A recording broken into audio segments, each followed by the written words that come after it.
What's up, everyone? Welcome to Stay in Philly Sports History for March 3rd, 2024. I'm your host, Jim Montgomery. Welcome to a Sunday edition. A much better day outside today than there was yesterday.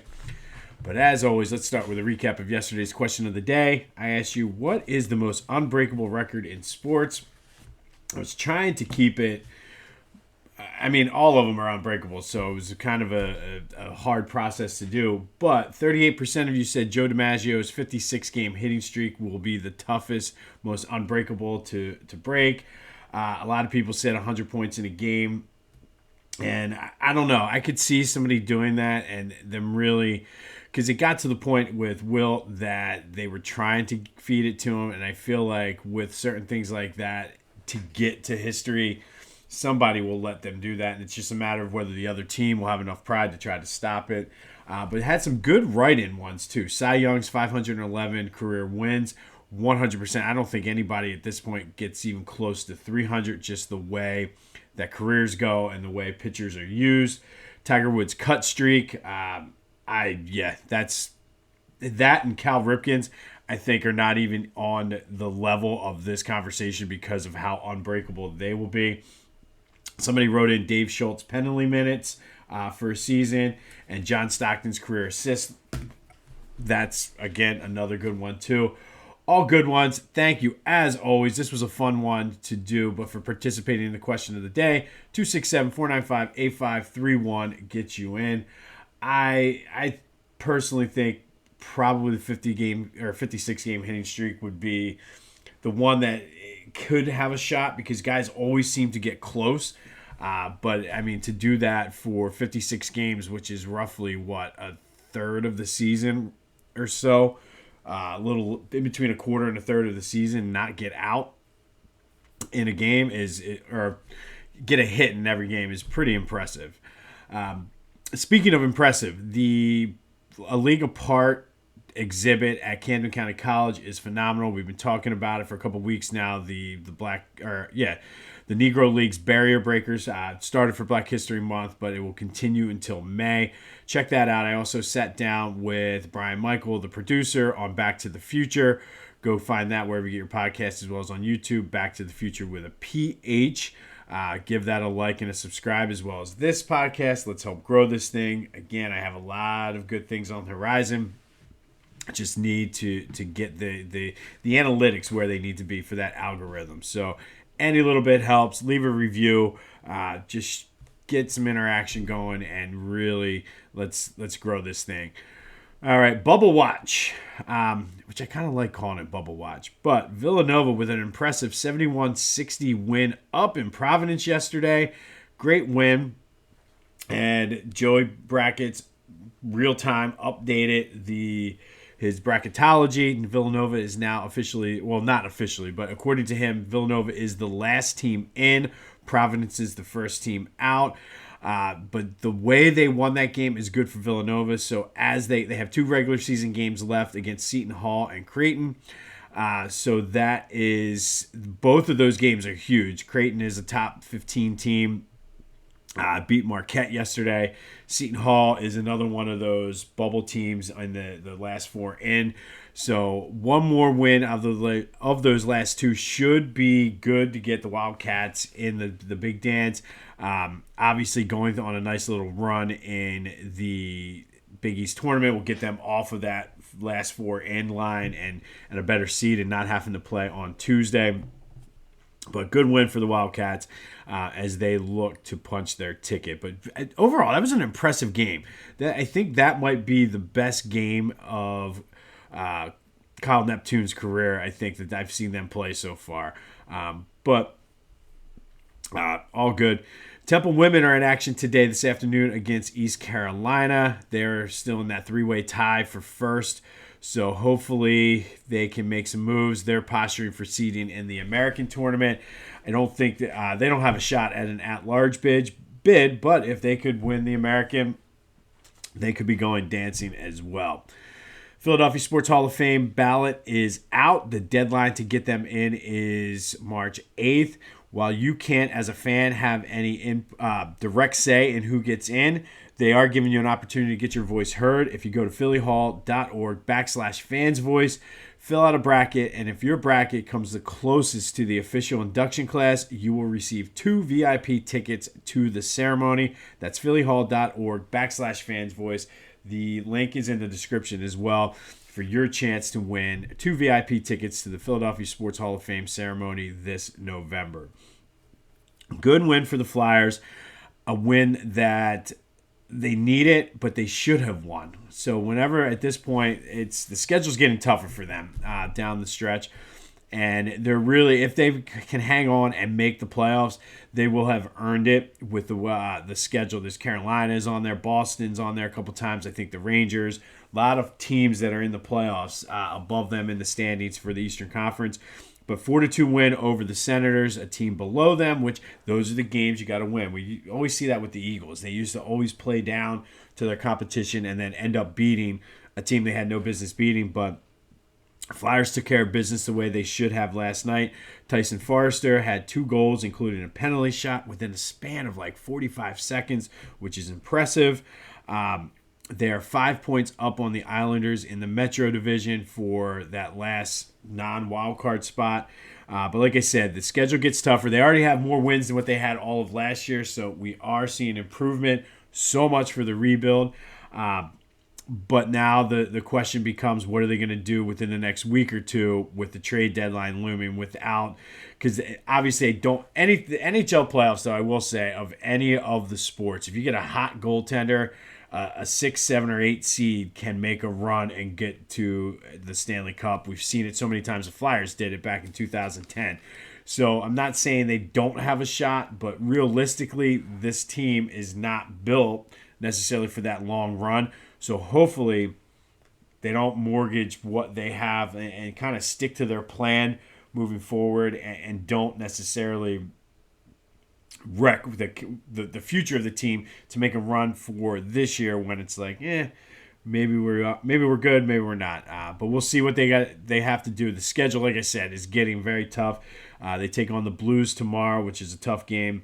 But already an improvement from last year, more wins. So kudos to John Tortorella for the job he did, as well as Danny Briere and Keith Jones for really changing the mindset and the culture of this team and getting them back on the right track. Sixers are in Dallas today at 1 to play the Mavericks. Looking forward to that. My daughter asked if she could watch or if we could watch the Iowa-Ohio State game to see Caitlin Clark. So we're going to be doing a little flipping back and forth for that. But good, nice little basketball Sunday going on here. The Union were fortunate enough to get a 1-1 draw against Sporting KC yesterday. A blown call by one of the replacement refs led to the Union being awarded a corner kick in extra time, which actually got them the draw. It was just an obvious blown call. They were awarded a throw-in that they shouldn't have, but to their credit, they did take advantage and seems to be making a habit of getting these goals in extra time to pull out draws. They're in action, I believe it's Tuesday, against Pachuca from Mexico in the round of 16 of the CONCACAF Champions Cup. That game, the first leg, will take place at Subaru Park. Like I said, I think it's Tuesday, and then they play Saturday, an MLS game. Phillies yesterday, Castellanos hit a home run, and it was kind of a funny moment. His son was serving as one of the bat boys and forgot to pick up his bat, so Castellanos yelled at Liam, like, yo, you got to pick up the bat, do your job. Still being a dad, even though he's crushing home runs outside of the park down there. Bryce went 0 for 3 in his first preseason or spring training action. Matt Strahm was pretty solid. David Buchanan wasn't too bad in his couple innings. And this story, I have a feeling, is not going away. The Dollar Dog Night promotion. Apparently, there's a petition being passed around to have the Phillies bring it back. There's people outside the spring training facility protesting. Yeah, I get it. Dollar Dog Night was cool, but I don't know if with everything else we have going on in the world, we should be putting that much time and effort into a hot dog. But that's just me. Hey, you do you. And don't worry, I will totally take advantage of Dollar Dog Nights if they come. All right, Eagles rumors. And the C.J. Gardner Johnson rumors, he's of multiple sources I saw were linking that he's a possible fit for the Eagles. And despite the fact that he was talking all that shit on the way out, as a fan, I would totally welcome him back. It would be a huge upgrade. I think losing him was a big part of what went wrong with the defense last year. So I would not have a problem bringing him back whatsoever. And again, it's one of those things like, yes, the big thing with Slay talking about the fans. We are tough on our fans and or our players, and we're going to go out and whatever. But, I mean, this guy talks shit on us on the way out, and I would gladly welcome him back because that's the kind of player that we were missing last year.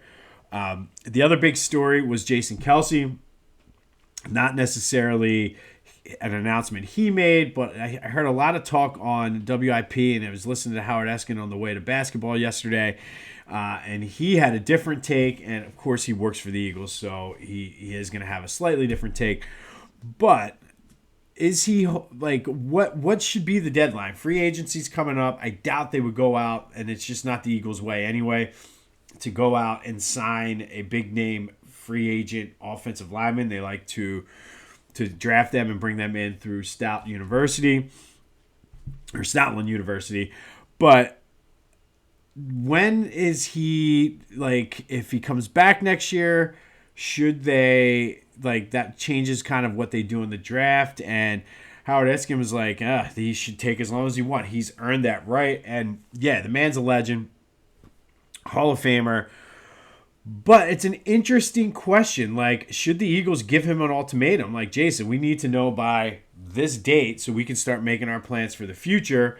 Or do they just let him do whatever it is? And I feel as though, I mean, and this is probably the minority here, I think they need to send an ultimatum. I think they, like, whatever it may, like, obviously a free agency is not the plan, but they need to go in to the draft in April and say, hey, by April, whatever, we need to know your decision. Now, this conversation may have already happened behind closed doors, and we don't know. We're just kind of seeing the speculation and the talk on sports radio. But I think you got to think about, like, and the Phillies ran into this, and that's why they went into such a long period of just not being relevant, because they were rewarding all those guys from 2008 with the big contracts, even though they were already older. And then you see what happened. Ryan Howard earned that contract before he signed it and then didn't live up to it after the fact. And it's a tough decision. And ultimately, like, Brian Dawkins is another one. And the Eagles decided to let him walk. He had one good season in Denver and then, like, another okay season before the last one was like, eh. So I would have to say that probably worked out for the Eagles. And I know a lot of people are going to probably give me shit about that. But you got to look at it. You got to take off your fan glasses and look at ultimately what's best for the team. And I do think the longer that this goes on, and again, this is all speculation because it might be something that the Eagles and Jason Kelce have already talked about. And I've talked a lot about this recently. I'm a firm believer, and they don't owe us shit as far as what their plans are. I don't think they would let him hold them hostage, I think is the word that was used. But that is our today's question of the day. Do the Eagles need to set, or should the Eagles set an ultimatum with Jason Kelce? Or has he earned the right to just say, I'll decide in August what I want to do, and until then, that's what we do.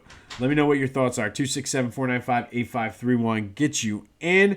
Should the Eagles give Jason Kelce an ultimatum? And again, this is all speculative because they may have already talked and they already know what's going on. So we'll see. But should they give him? Let me know. 267-495-8531. All right, Philly Goat. Go check out the shoes. I'm telling you, the shoes are amazing. They canvas loafers. And they're, like I said, the fans and the Cape Mays are my two favorites. Although the Schmitties are, I could see myself rocking them too. But go check it out. And then they have shirts and everything to match. PhillyGoat.com. Use the promo code Jim Montgomery for 10% off your order. Get ready for summer at Philly Goat. Use the promo code Jim Montgomery for 10% off. That's PhillyGoat.com. Promo code Jim Montgomery, 10% off. All right. Today we're going to go back to 1993.